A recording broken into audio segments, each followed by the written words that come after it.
Hi, this is Ken at Alex's ICDS final project presentation, and our project is a chat system which allows you to input your password in order to protect your own safety and protect your chat history. And also, you could use our chat system to play with a friend in the game of chess aside from chatting with them. When we are creating a new user in our chat system, the first thing we're going to let them do is to set and confirm their password. So there are two situations under this circumstance. The first one is the set password is the same as the confirmed password. And if these two are the same, then we will go directly into the chat room. For example, we insert Alex, and we set our password. We confirm our password, and everything is done. Go ahead. Another situation is when the password is not the same as the set password. So let's take a Ken as an example. We first insert our name into it, and then we set the password, and we insert another one that is different from it. And you will see that we'll not be able to log in into our chat room, but we need to reset and reconfirm our password.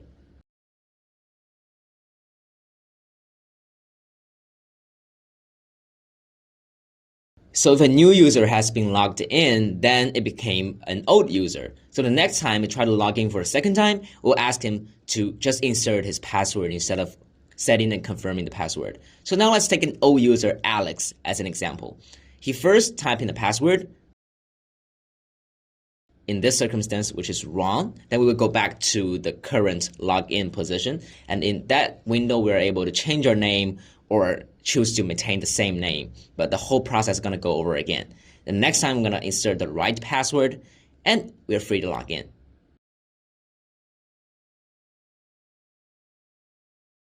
And the third situation is our client has already logged in, but we also insert the same name as the client. For example, now Ken is currently logged in with the chat system, and you typed in the same name Ken into our login box. And the system will tell you that there's a duplicate situation going on and you need to try for another name. So we type in a new name, which is Bill, and we try to go through the set and confirm again. Basically, we modified the two files, GUI Python file and the chat server Python file. And we also added another file for the chess game we played. These were several very important functions we created or modified in the GUI Python file. So as you can see that first there is this login function, and after you click the button to continue, it will execute this function called the detect. So basically in the detect functions, we send a message to the server, and then the server returns another message telling whether this client is a new client or an old client or simply another duplicate name.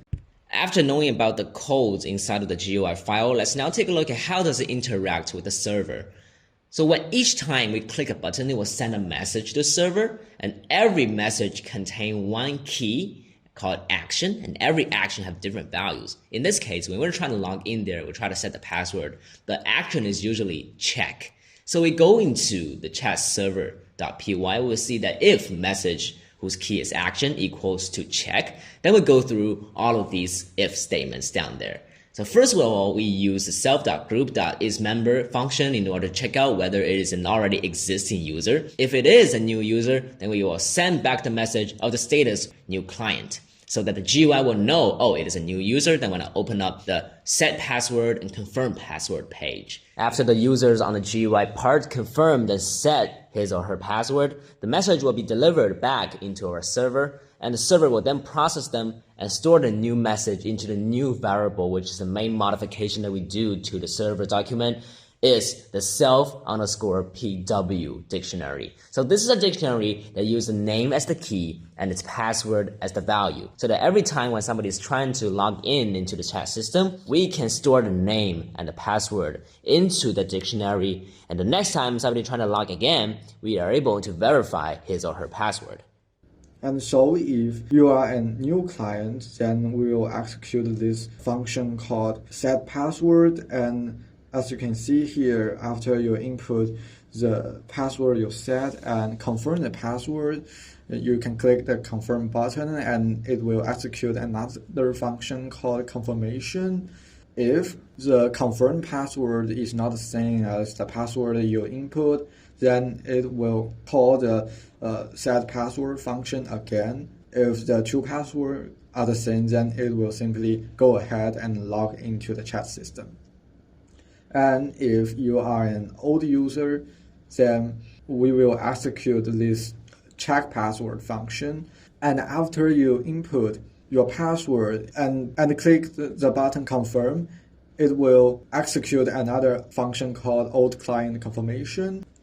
And finally, the last situation is that the username you try to input is already logged into the chat system. Here we'll execute this function called change name. And it will tell you that it's a duplicate name and it asks you to try another one. So after you try another name, you could click the button continue and it will execute the function called detect again.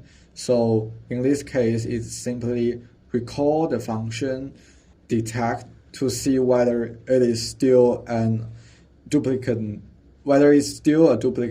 name or is it a new client or old client, and act accordingly. If it is an old user, then the server will send back to the GUI that it is an old client. At the same time, it will search inside of the new variable, which is called self.pw, in search for its name and the password, and put it in the return message so that the GUI function is able to check whether the inserted password is the same as the previous one. And also, when there is a user that is already logged in with the server and there's somebody typing in the same name, it is our goal to detect whether the name is still logged in, and we return the message of duplicate. And it will further on be processed by all of the codes inside of GUI. After all the clients logged into our chat system, we can see that our chat system actually works, that different clients connected with each other and they can freely chat or play game with each other.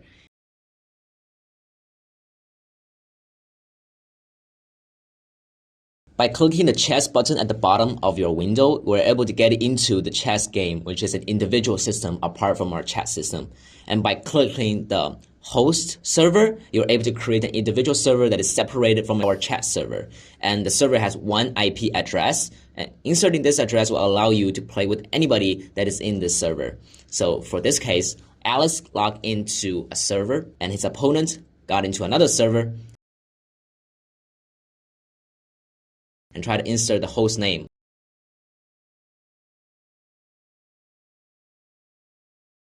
Then they're able to play together.